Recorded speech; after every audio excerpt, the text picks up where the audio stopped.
Across the galaxy, when alien children misbehave, their parents whisper a single word that makes them fall silent. Human. It wasn't always this way. Once, humans were just another primitive species on a backwater planet, ignored by the vast galactic community. But something changed. Something that began with a simple act of kindness from visitors who thought they were helping a doomed race. They had no idea they were creating the most terrifying force the universe had ever known. This is the story of how humanity earned its reputation not through conquest or cruelty, but through something far more dangerous: gratitude that never forgets and loyalty that spans generations. It's about how one moment of compassion created a legend so powerful that entire civilizations would rather face extinction than invoke humanity's wrath. Because when humans love you, they will move mountains, cross galaxies, and tear apart the very fabric of space-time itself to protect you. And the galaxy learned, too late, that there is nothing more terrifying than a human who remembers a kindness. The mining ship Gentle Current dropped out of hyperspace above the third planet of an unremarkable yellow star. Captain Veltar of the Zephyrian Trade Consortium stretched his forearms and checked the readouts with practiced efficiency. Another routine survey, another potential resource extraction site, another day in the endless cycle of galactic commerce. Standard scan complete, Captain, chirped his navigator, a young Zephyrian named Kess whose enthusiasm still hadn't been worn down by the tedium of deep space mining surveys. Planet shows Class M atmosphere, abundant water, moderate mineral deposits. There's also, Kess paused, double-checking her readings. Sir, there's primitive life. Intelligent life. Veltar's primary eyes focused on the scanner display, while his secondary pair continued monitoring the ship's systems. The planet below was a swirling mixture of blue and green, with white clouds dancing across its surface. Beautiful, in its own primitive way. Classification: pre-warp. Very pre-warp. They're still using chemical propellants for their most advanced spacecraft.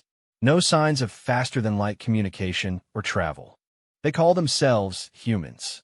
Under galactic law, any world with intelligent life was off-limits for resource extraction. Veltar sighed, a sound like wind through crystal chimes. Another wasted trip. Mark it as protected and file the report. We'll move on to the next system. Captain, Kess's voice held a note of concern. I'm detecting massive electromagnetic disturbances throughout their communication networks. Their primitive satellites are being bombarded by solar radiation. It appears their star is experiencing an unusually violent solar storm cycle. Veltar's attention sharpened. Solar storms were common enough, but for a pre-warp civilization without proper shielding technology. What's the damage assessment? Kess worked at her console for several minutes, her delicate fingers dancing across the holographic interface. Catastrophic. Their global communication network has collapsed. Power grids worldwide are failing.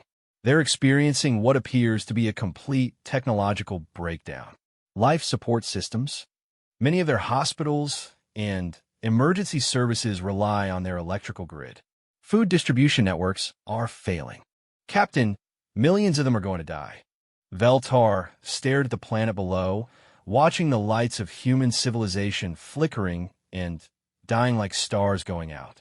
In his 200 years of life, he had seen many tragedies. The universe was vast and often cruel, and death was as common as hydrogen. But there was something about this particular world, these particular beings, that touched something deep in his chest. Maybe it was the way their cities sprawled across the continents, speaking of a species that dreamed of reaching beyond their limits. Maybe it was the scattered debris of their primitive spacecraft, evidence of a race that looked up at the stars and dared to hope they could touch them. Or maybe it was simply that they were so young, so vulnerable, facing extinction through no fault of their own. Sir, Kess was looking at him with large, concerned eyes. Standing orders are to avoid interference with primitive civilizations. I know the orders, Veltar said quietly. He thought of his own children back on Zephyr Prime, safe under the protection of their planet's magnetic field and advanced technology. These humans had neither. But sometimes, Kess, there are laws higher than galactic law. Captain, how long would it take to fabricate temporary electromagnetic shielding devices? Nothing advanced, just enough to protect their critical infrastructure until the storm passes. Kess's eyes widened. Sir, that would be direct interference with a pre-warp civilization. The penalties, how long, Kess? She turned her console, fingers flying over the controls. With our fabrication units, perhaps 6 hours for enough devices to shield their major population centers. Do it. For the next 18 hours, the crew of the Gentle Current worked tirelessly. They fabricated thousands of simple electromagnetic field generators, crude by galactic standards, but sophisticated enough to protect human civilization from the solar storm's worst effects. Using the ship's transporters, they placed the devices in key locations around the planet. Power plants, hospitals, communication hubs, food distribution centers. They worked in secret, cloaking their ship and timing their transporter operations to avoid detection. To the humans below, it would seem like a miracle. Their failing systems would suddenly stabilize, their backup generators would find unexpected power, their critical infrastructure would weather the storm. Veltar monitored human communication channels as his crew worked. He listened to their news broadcasts, their emergency communications, their desperate attempts to maintain order in the face of disaster. He heard the fear in their voices, but also something else, a stubborn refusal to give up, a determination to help each other no matter the cost. In one transmission, he heard a human doctor who had been working for 36 straight hours to keep patients alive as the hospital's power failed. When the backup system suddenly came online, the doctor didn't question the miracle. Instead, he simply whispered a quiet "thank you" to whatever force had saved them, and went back to work. In another, he listened to emergency coordinators working to distribute food to trapped populations. When their communication systems suddenly cleared, allowing them to coordinate relief efforts, they didn't waste time wondering why. They just saved more lives. By the time the solar storm passed, human civilization had survived. Barely, but they had survived. Veltar's electromagnetic generators would degrade within a few days, leaving no trace of alien intervention. The humans would never know they had been saved. All devices placed and operational, Captain Kess reported. Human casualty estimates have dropped from projected millions to approximately 12,000. We've saved. She paused, calculating. We've saved over 30 million lives. Veltar nodded, feeling a deep satisfaction despite knowing he had likely ended his career. Prepare the ship for departure. We'll file a standard report. No signs of intelligent life. Solar instability makes the system unsuitable for mining operations. As the Gentle Current prepared to jump to hyperspace, Veltar took one last look at the blue-green world below. The lights of human civilization were beginning to flicker back to life across the dark side of the planet. Cities that had gone silent were calling out to each other again. Life was returning to normal for billions of beings who would never know how close they had come to extinction. Captain, Kess said softly, do you think we'll ever see them again? The humans. Veltar's secondary eyes focused on the stellar data, while his primary pair watched Earth grow smaller on the view screen. I doubt it, young one. They're centuries away from developing faster than light travel. By the time they reach the stars, we'll likely be long dead. He was wrong about that, though he wouldn't live to know it. The report Veltar filed was accurate as far as it went. He marked the system as unsuitable for mining due to solar instability and made no mention of intelligent life. But bureaucracy has its own momentum, and reports have a way of being filed, copied, and forgotten in vast databases. 20 years later, a junior clerk in the Galactic Mining Consortium noticed an anomaly. The system that had been marked as unsuitable for mining was showing interesting electromagnetic signatures on long-range sensors. A follow-up survey was ordered. The survey ship that arrived found something that shouldn't have been possible. In just 2 decades, The primitive humans had not only recovered from their near-extinction event, but they had somehow leaped forward technologically by centuries. They had nuclear fusion power, primitive but functional faster-than-light communication, and were beginning to experiment with hyperspace mathematics. The survey team was baffled. Evolutionary leaps like this simply didn't happen. Species developed at predictable rates. There were laws of technological progression that were as reliable as the laws of physics. Yet somehow, these humans had shattered every rule in the book. What the survey team didn't know was that their salvation had changed humanity in ways that went far beyond mere survival. The mysterious stabilization of their technology during the solar storm had been carefully studied by human scientists.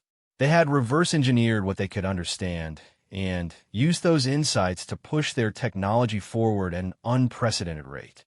But more than that, the event had unified humanity in a way that nothing else could have.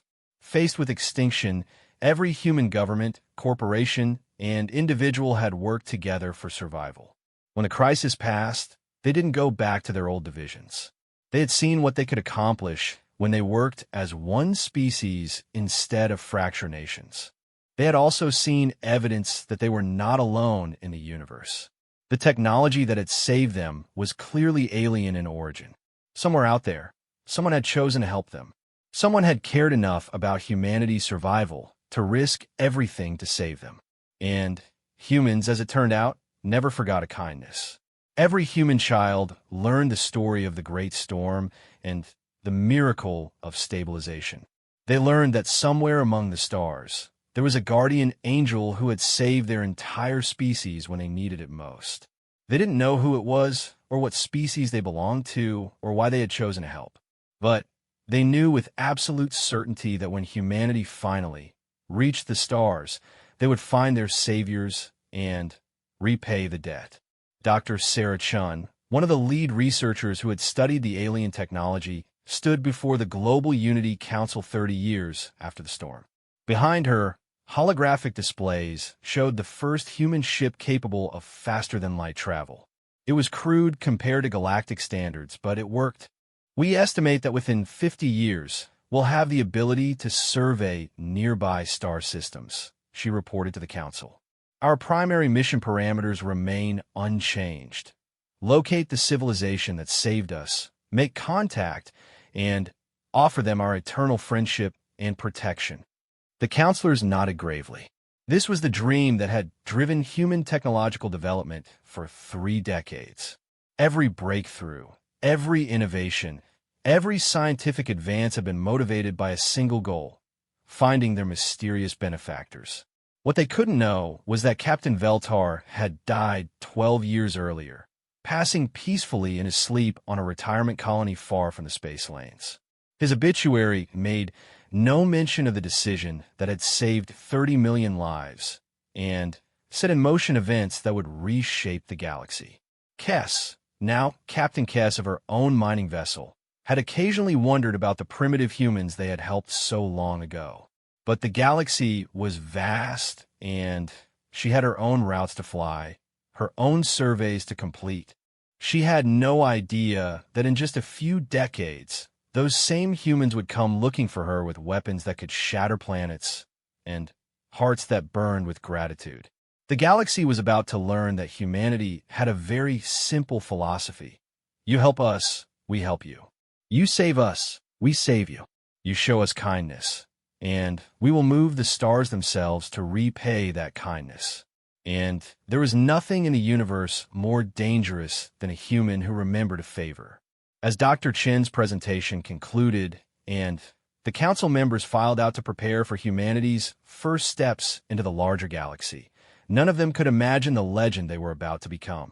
They couldn't foresee the day when alien mothers would quiet their children with whispered stories of human loyalty, or when entire star systems would beg for the protection that came with human friendship. They only knew that someone had saved them once, and they would spend however long it took to find them and say thank you properly. The universe was about to discover that a grateful human was the most powerful force in the galaxy. 73 years after the Great Storm, Captain Maria Santos stood on the bridge of the UES Gratitude, humanity's first deep space exploration vessel.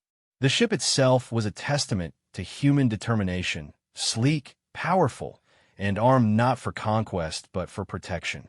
Every system, every weapon, every piece of technology had been designed with one purpose: finding the mysterious guardians who had saved Earth. Jump completion in 30 seconds. Captain, reported Lieutenant Commander Yuki Tanaka from the navigation station. We're approaching the Kepler 442 system. If our calculations are correct, this should be within the operational range of whoever placed the electromagnetic field generators. Maria nodded. Her dark eyes focused on the view screen, showing the swirling vortex of hyperspace.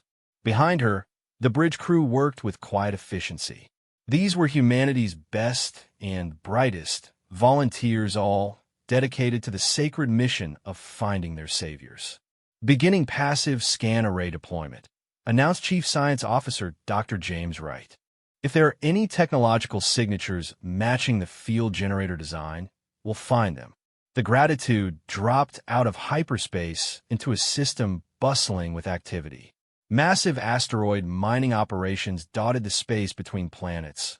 Automated cargo ships moved in carefully choreographed patterns, and orbital stations processed raw materials into finished goods.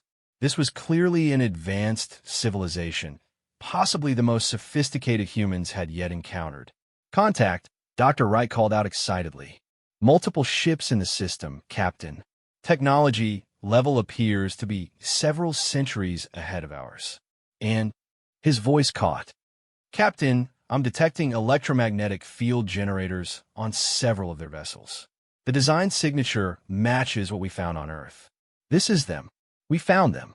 Maria felt her heart racing.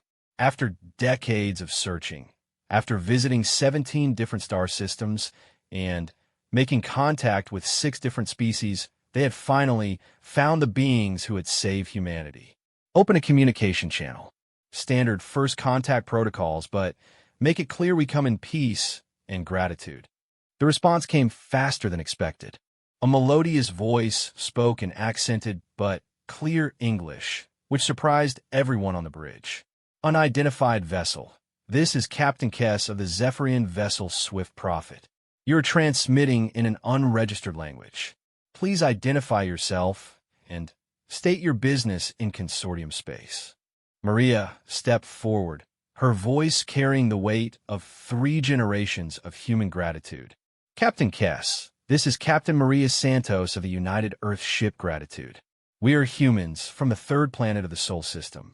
We have traveled across the galaxy, searching for the beings who saved our world 73 years ago during what we call the Great Storm.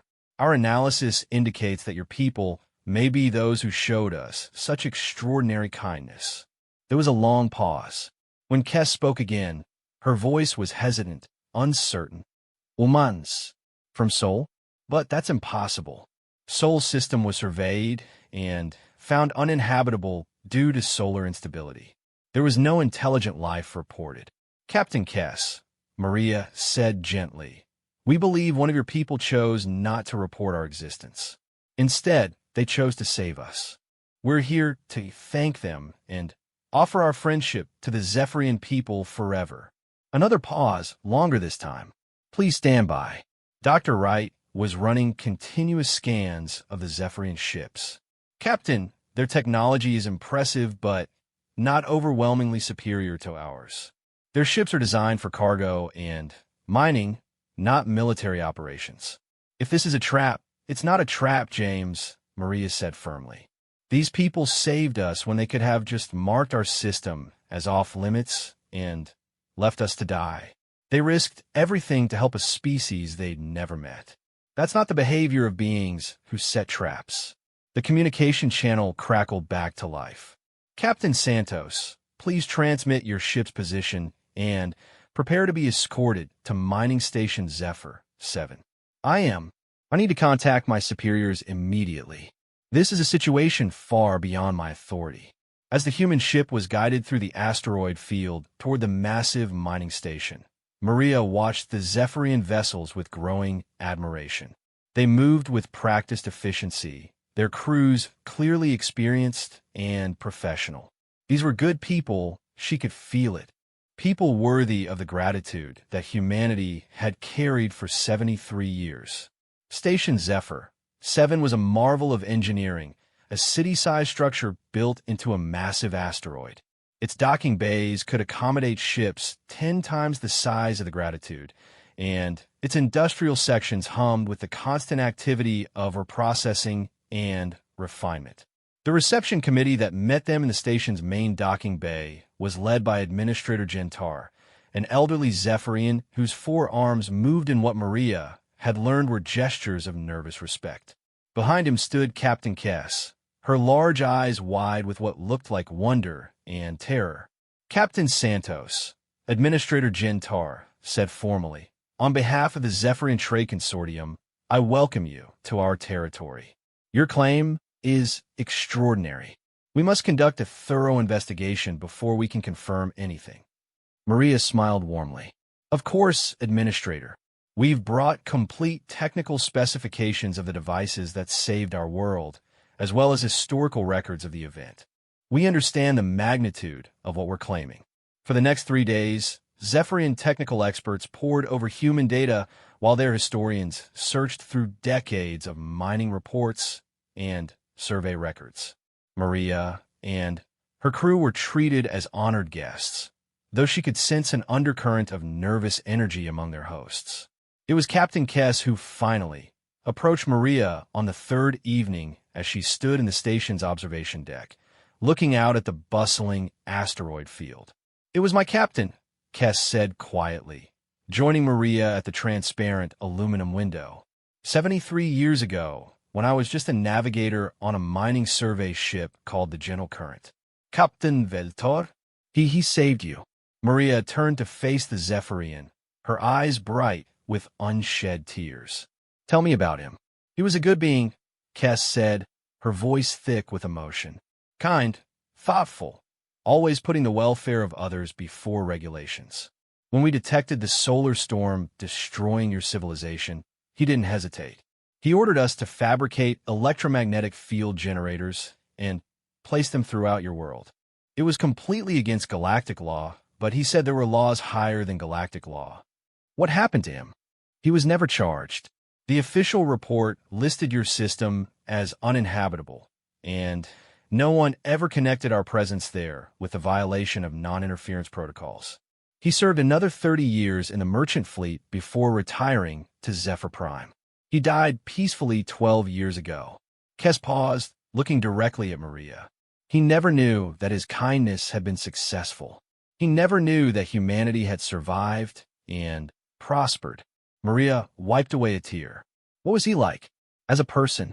Kess smiled, her expression warm with memory. "He used to say that the universe was vast and often cruel, but that made kindness more important, not less.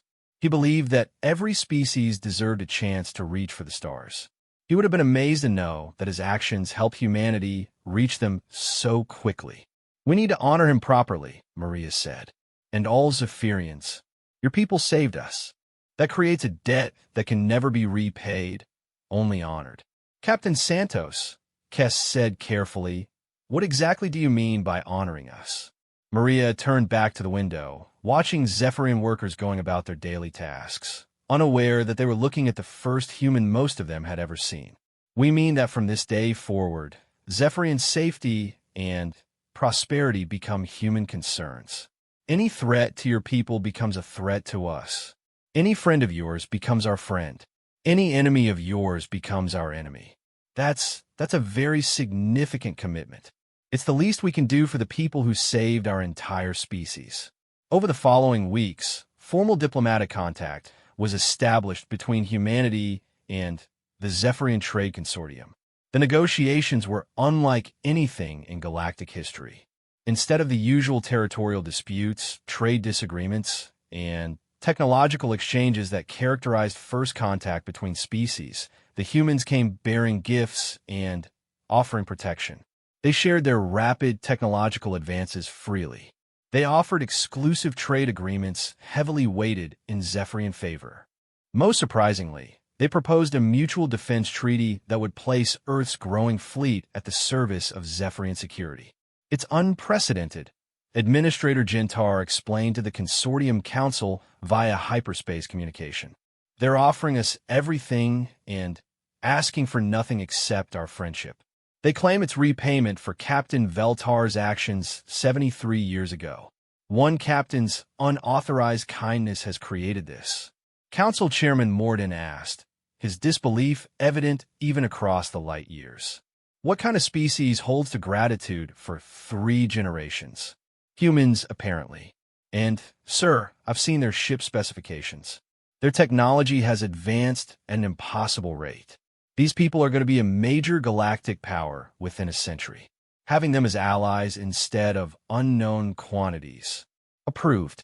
Establish formal diplomatic relations and accept their trade proposals. But, Gentar, be careful. Gratitude is a powerful emotion, but it can become dangerous if taken to extremes.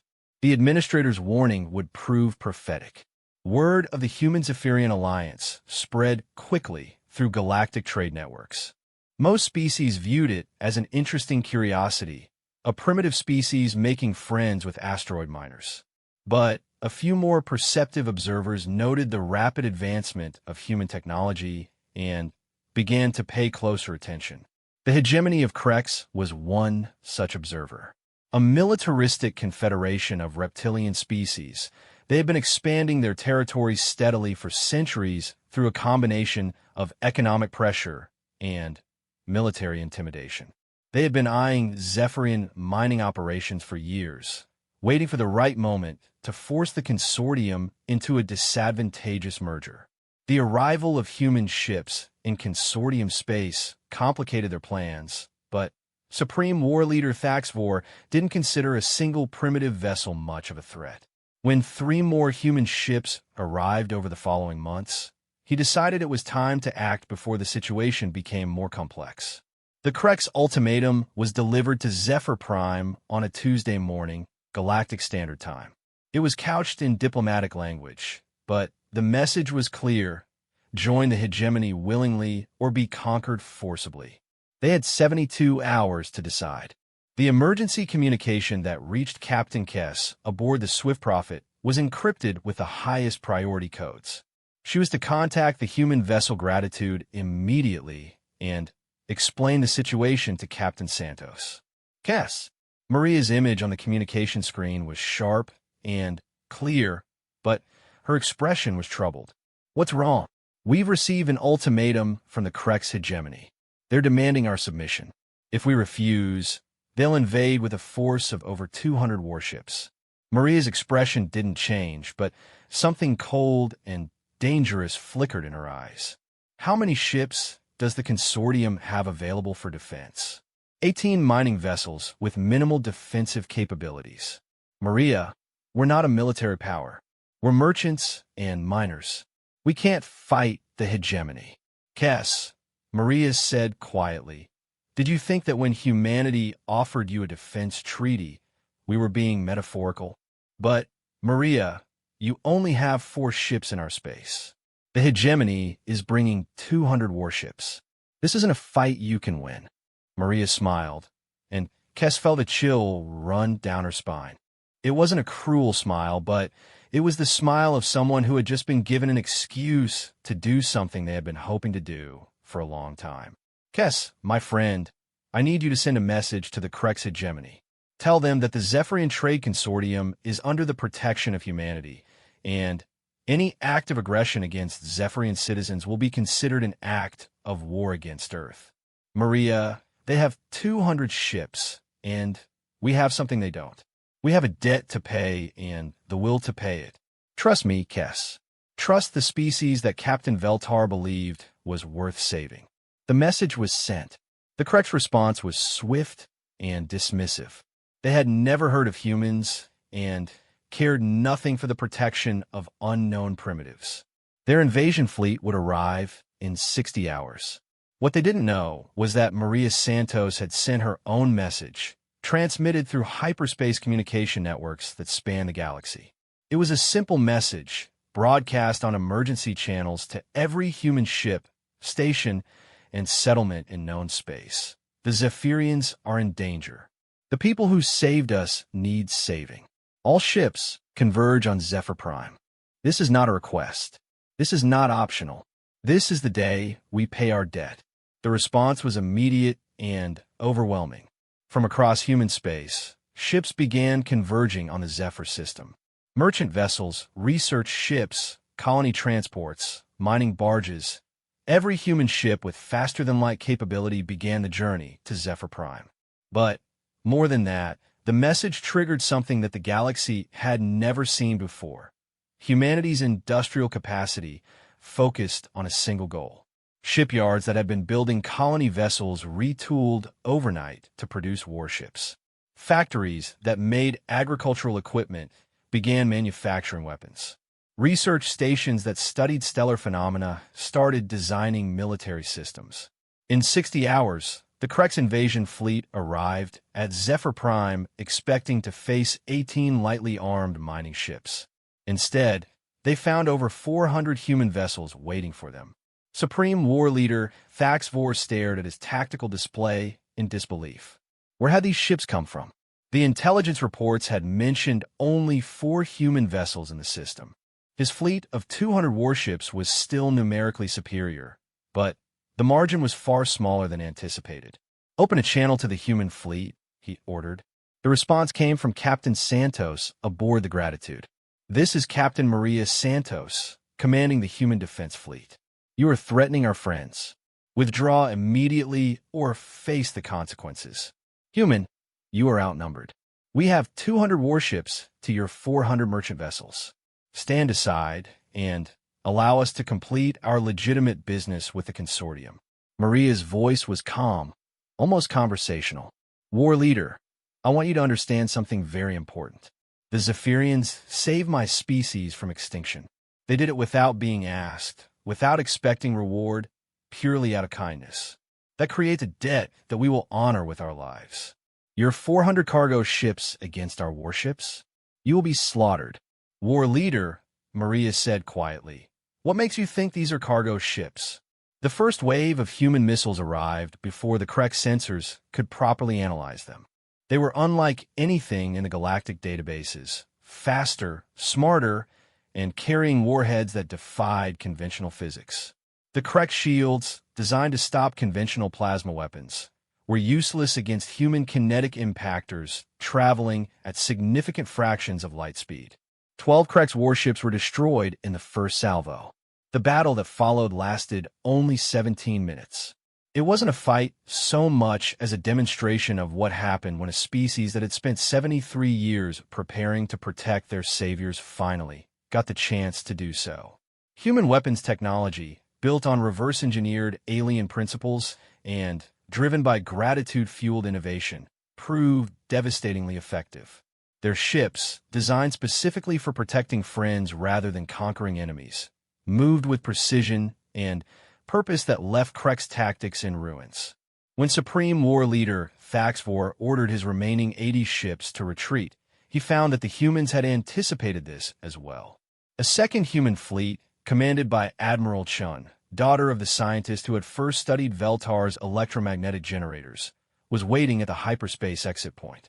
"War Leader," Admiral Chen's voice was broadcast across all Krex frequencies. "You came here to threaten our friends. Before you leave, we want you to understand something.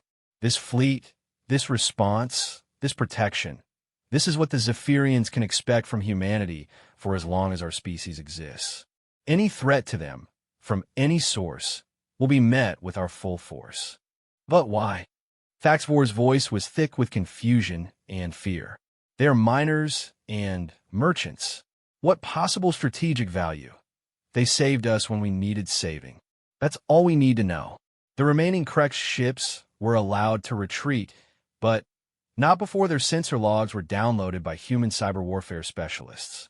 Every detail of Krex military technology, every tactical doctrine, every strategic plan was copied and filed away.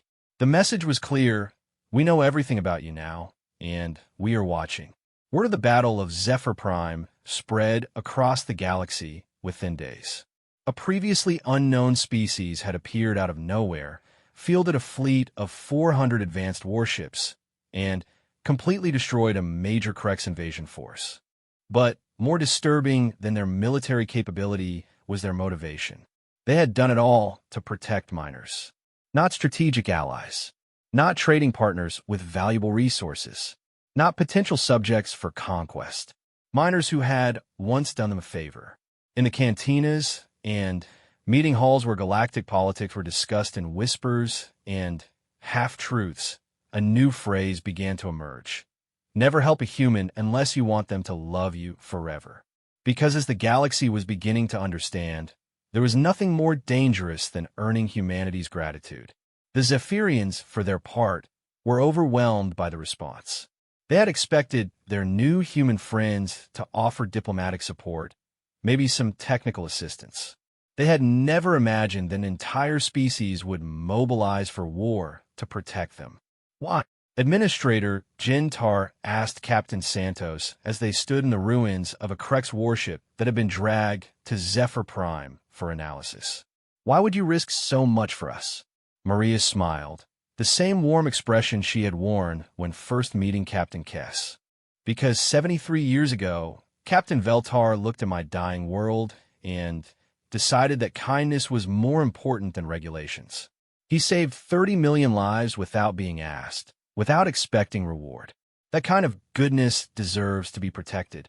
But the cost, your ships, your people, administrator, let me explain something about humans. When we love someone, we don't calculate the cost. When someone earns our loyalty, we don't measure the expense. The Zephyrians are our friends forever. That's not a trade agreement or a political alliance. That's a promise written in the stars themselves. As the human fleet dispersed back to their various duties, leaving a permanent protection force in Zephyrian space, the galaxy watched and learned. The species that had once seemed like primitive barbarians on the edge of space were now clearly a major power. But more than their technology or their military might, it was their motivation that sent shockwaves through galactic civilization. Here was a species that would wage war to honor a debt of gratitude. Here was a people who would cross the galaxy to protect friends who had once shown them kindness. And in the dark corners of space, where predators calculated the cost of their next conquest, new questions began to arise. What if the species you're planning to attack once helped a human? What if they once showed kindness to that strange, grateful species from the Sol system? What if the humans decided they loved them? The galaxy was beginning to understand that humanity had introduced a new and terrifying concept to interstellar relations: unconditional loyalty based on remembered kindness. And there was nothing more dangerous than that. 150 years after the Battle of Zephyr Prime, Ambassador Sarah Chamartinez stood before the Galactic Council on Nexus Station, humanity's newest and most advanced diplomatic facility. Behind her, holographic displays showed the current state of human space. Over 300 systems under Earth's protection, not through conquest, but through invitation. The council chamber was filled with representatives from every major species in the galaxy, their attention focused on the human ambassador with a mixture of respect, fear, and bewilderment. The emergency session had been called by the Valdris Republic, whose territory was under threat from the expanding Devourers, a machine intelligence that consumed entire worlds for raw materials. Esteemed representatives, Council Speaker Morthek began, his ancient voice carrying across the vast chamber. We face an unprecedented crisis. The Devourer fleet has consumed 17 worlds in the Outer Rim and shows no signs of stopping. Their technology appears immune to conventional weapons, and their numbers continue to grow with each world they consume. Nervous murmurs rippled through the assembled delegates. The Devourers have been a theoretical threat for decades. Machines gone rogue in a distant galaxy, slowly consuming everything in their path. Now they had arrived in known space, and nothing seemed capable of stopping them. The Valdris Republic formally requests assistance from any species capable of providing it, announced Ambassador Kethrian, his crystalline form shimmering with stress patterns. "We estimate 6 months before our core worlds are within devourer range." The chamber fell silent. Everyone knew the Valdris had some of the most advanced defensive systems in the galaxy. If they couldn't stop the devourers, what hope did anyone else have? "The hegemony of Krex offers conditional assistance," Supreme War Leader Vaxtor announced, his reptilian features twisted in what passed for a diplomatic smile. "In exchange for mineral rights to 3 Valdris systems and preferential trading status. The Thurian Empire will provide refugee assistance," added Empress Zarolin, "for a fee commensurate with our expenses." One by one, the major powers offered limited help with extensive conditions. It was the usual galactic politics. Everything had a price, every action required compensation, every alliance came with strings attached. Ambassador Chin Martinez waited until the chamber had fallen silent again before she stood. At barely 5 feet tall, she was dwarfed by most of the other delegates, but when she spoke, her voice carried the authority of a species that had never broken a promise. "The United Worlds of Humanity offers unconditional assistance to the Valdris Republic," she said simply. "Our full fleet will be at your disposal within 72 hours. The chamber erupted. Delegates began speaking at once, their translators struggling to keep up with the cacophony of voices. Council Speaker Morthek called for order, but it took several minutes for the chaos to subside. Ambassador Chamartinez, the speaker, said carefully, "Did I understand correctly? Humanity offers unconditional assistance? No territorial demands. No trade concessions? No political requirements." "That is correct, Speaker. But why?" Ambassador Kethrian's crystalline form pulsed with confusion. "The Valdris Republic has no special relationship with humanity. We've had minimal contact beyond basic trade agreements." "What possible motivation?" Sarah smiled, and every delegate in the chamber who had studied human history felt a chill of recognition. They had seen that smile before, in historical records from Zephyr Prime, from a dozen other conflicts where humans had appeared to protect species that most of the galaxy considered unimportant. "Ambassador Kethrian, do you remember first contact between our species?" "Of course. It was 43 years ago. A routine diplomatic exchange. Nothing significant occurred." "I disagree. When our first ambassador arrived at Valdris Prime, your people went out of their way to make her feel welcome. You provided her with a cultural liaison, adapted your hospitality protocols to accommodate human dietary requirements, and even arranged a tour of your crystal gardens because you'd heard humans appreciated natural beauty." The chamber was silent now, delegates leaning forward to hear every word. "Your people showed kindness to a stranger," Sarah continued. "You treated our representative with dignity and respect when you could have simply gone through the minimum diplomatic motions. That kindness was reported back to Earth, and Earth remembers. You would risk your fleet, your people, for hospitality protocols?" Supreme War Leader Vaxtor's voice dripped with disbelief. Sarah turned to face the Krex delegate, her expression hardening. "War Leader, your species learned at Zephyr Prime what happens when humanity's friends are threatened. Did you think we were bluffing?"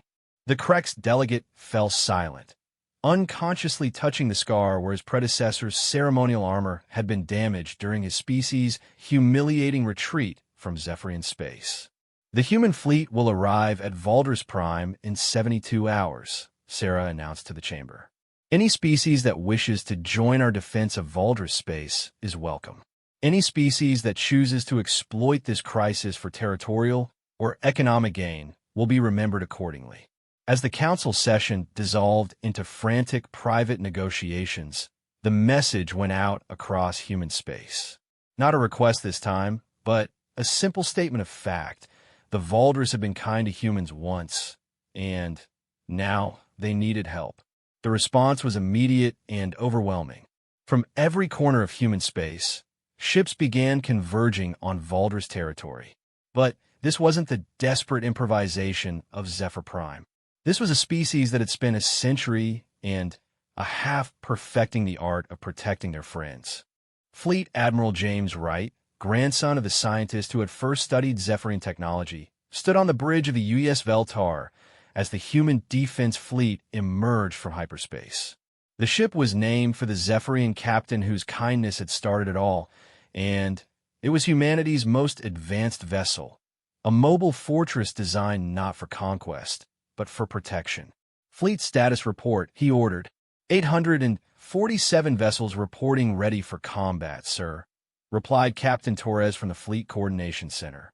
Dreadnoughts, battleships, carriers, support vessels, and the new Protector-class ships. We also have manufacturing vessels ready to establish forward production facilities. Good. What's our intelligence on the Devourers? Preliminary scans confirm Valdris reports. The machines appear to be using some form of nanotechnology to break down matter at the molecular level. Conventional energy shields are useless. They consume everything: ships, planets, asteroids, even solar radiation. Admiral Wright nodded grimly. And our countermeasures? The Science Division has been working on this for decades, sir. Ever since we first heard reports of machine intelligences in distant galaxies. They believe they've developed effective countermeasures. The Admiral had expected this. Humanity had learned long ago that protecting friends meant being prepared for any threat. While other species developed weapons to conquer enemies, humans developed weapons to defend allies. The distinction had led to some unique innovations. The Devourer fleet that arrived at Valdris Prime 3 days later was unlike anything in galactic experience. The machines didn't use ships in any conventional sense. Instead, they traveled as vast clouds of self-replicating nanobots, each cloud capable of consuming a planet and converting it into more Devourers.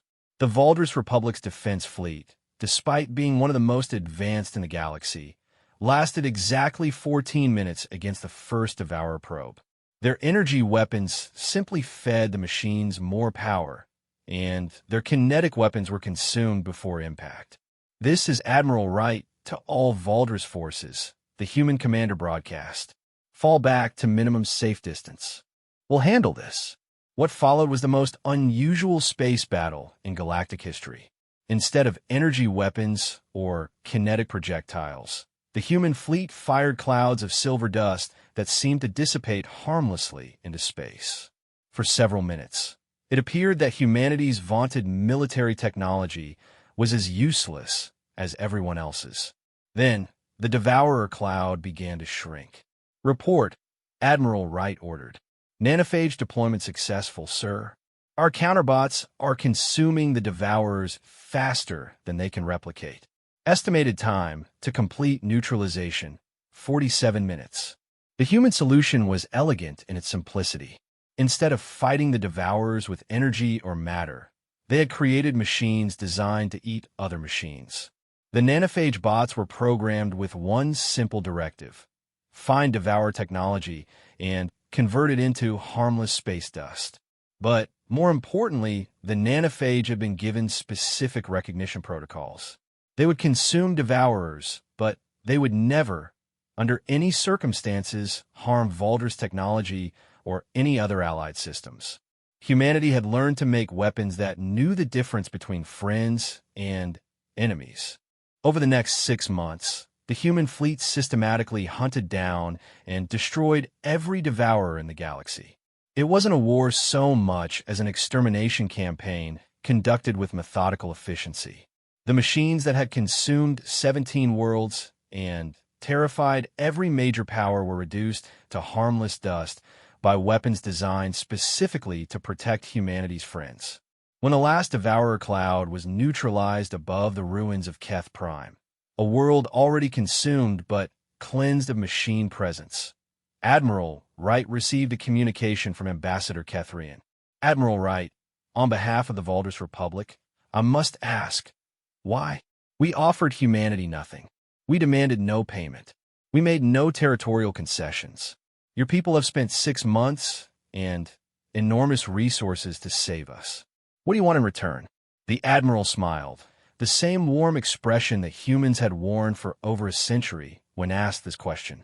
Ambassador, 43 years ago, your people were kind to our first diplomatic mission. You made our ambassador feel welcome in your space. That's all we need to know. Kindness that was a century and a half ago your species began this pattern. The Zephyrian incident, the protection of dozens smaller species, now us. When will it end?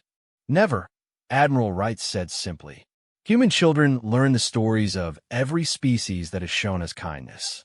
Every act of friendship, every gesture of welcome, every moment of compassion is remembered and honored. We don't forget, Ambassador. We never forget.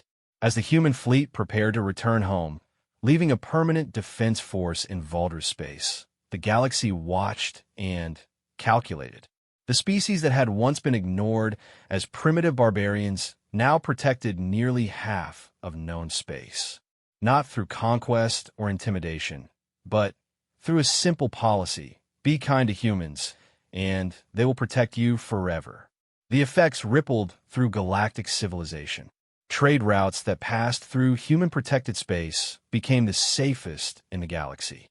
Pirates and raiders gave those systems a wide berth, knowing that attacking anyone under human protection meant facing the full might of Earth's fleets. More subtly, diplomacy itself began to change.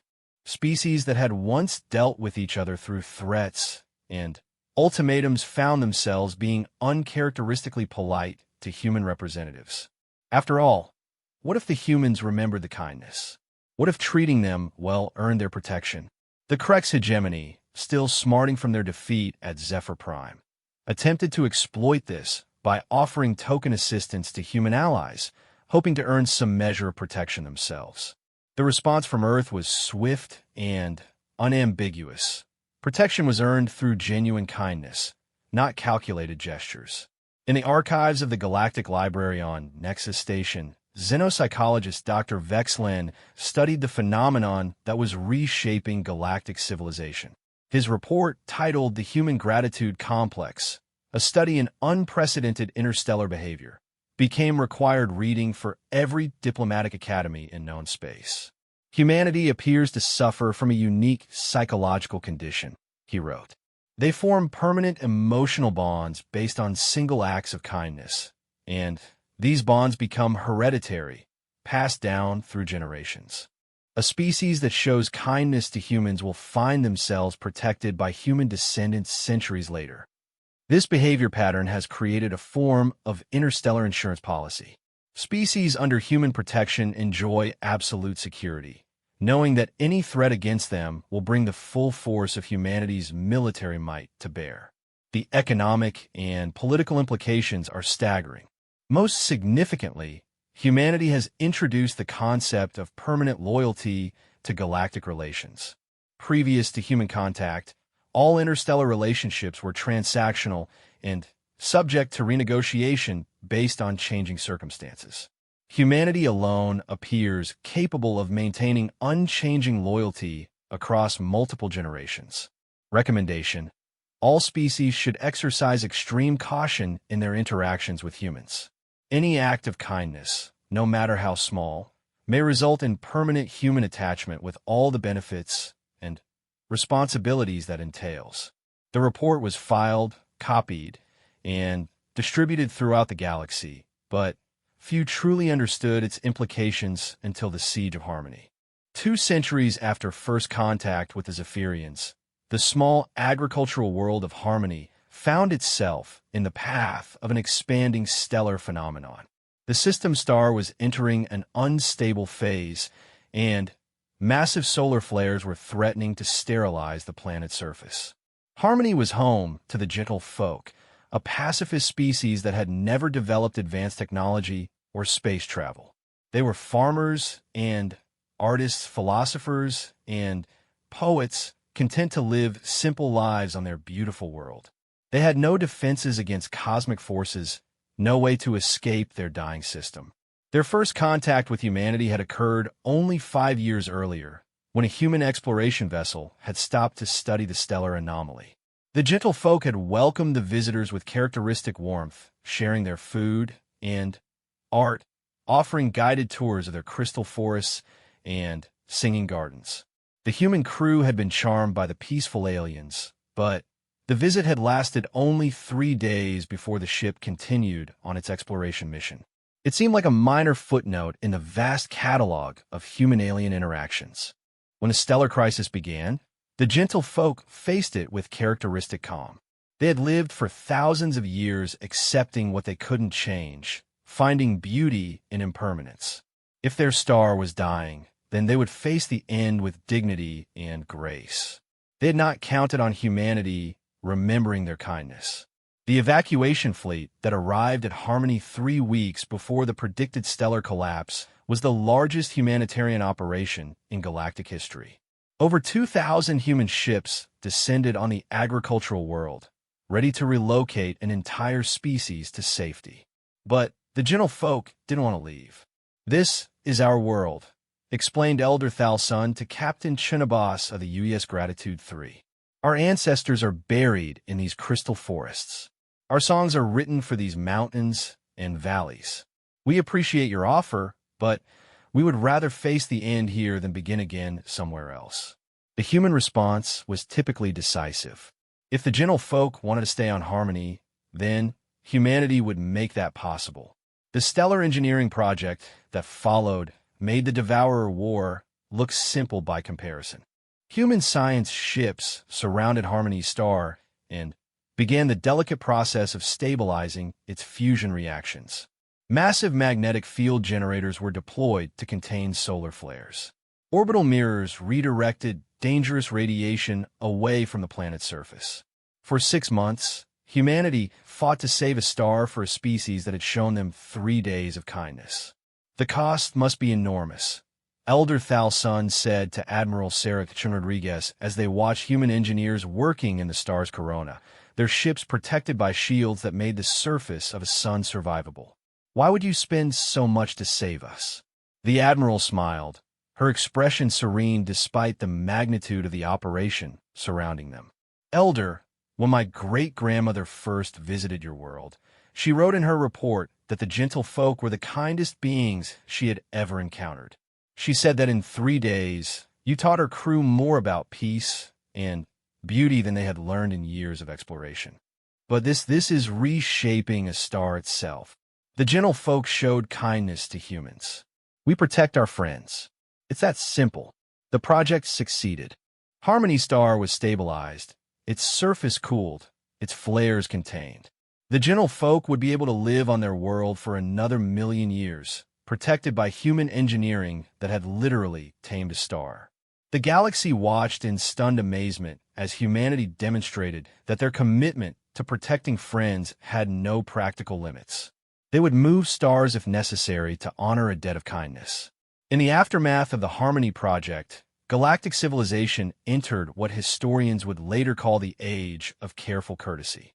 No species wanted to risk earning human enmity by being rude to their representatives, but equally, no species wanted to accidentally earn human protection by being too kind. The result was a golden age of galactic diplomacy. Wars became rare, not because of human intervention, but because no one wanted to risk attacking a species that might have human friends. Trade flourished under the protection of human-patrolled space lanes. Scientific cooperation increased as species found themselves working together under the umbrella of human protection. But perhaps the most significant change was cultural. Children across the galaxy grew up learning the stories of human gratitude.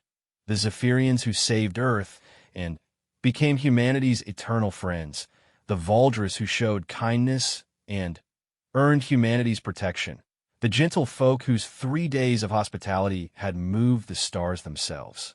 The lesson was simple and universal. Kindness mattered.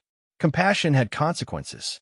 In a galaxy where humanity watched and remembered, every act of goodness was preserved and honored across the generations. Ambassador Chin Martinez, now in her 2nd century of diplomatic service thanks to human life extension technology, stood once again before the Galactic Council. But this time, she wasn't speaking to offer protection or assistance. This time, she was delivering humanity's farewell address.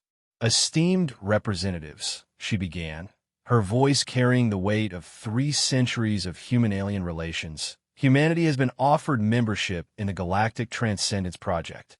Our scientists believe they can upload our consciousness into a higher dimensional matrix, allowing us to continue our existence beyond the physical constraints of this universe. The chamber was silent.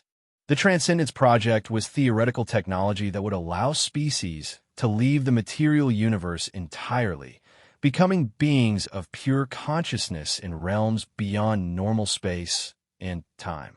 Before we make this transition, we want to ensure the continuity of our commitments. Every species under human protection will continue to enjoy that protection. We are leaving behind automated defense systems, self-replicating guardian fleets, and AI constructs programmed with our values and memories. Furthermore, she continued, we are establishing the archive of kindness on Earth itself.